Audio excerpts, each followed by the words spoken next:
بھلا جب ہم مر گئے اور مٹی اور ہڈیاں ہو گئے تو کیا پھر اٹھائے جائیں گے؟ اور کیا ہمارے باپ دادا بھی جو پہلے ہو گزرے ہیں؟ کہہ دو کہ ہاں اور تم لوگ ذلیل ہوگے۔ بس وہ تو ایک زور کی آواز ہوگی اور یہ اسی وقت دیکھنے لگیں گے اور کہیں گے ہائے کم بختی ہماری، یہی جزا کا دن ہے۔ کہا جائے گا کہ ہاں وہی فیصلے کا دن جس کو تم جھوٹ سمجھتے تھے۔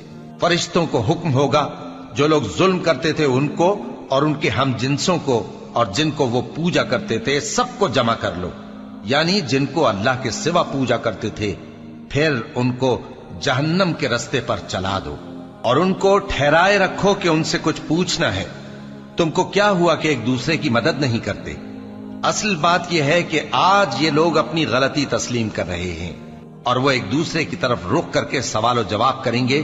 پیروکار اپنے پیشواؤں سے کہیں گے کہ تم ہی ہمارے پاس دائیں طرف سے آتے تھے۔ وہ کہیں گے نہیں، بلکہ تم ہی ایمان لانے والے نہ تھے اور ہمارا تم پر کچھ زور نہ تھا، بلکہ تم ہی سرکش لوگ تھے۔ سو ہمارے بارے میں ہمارے پروردگار کی بات پوری ہو گئی کہ اب ہم عذاب کے مزے چکھیں گے۔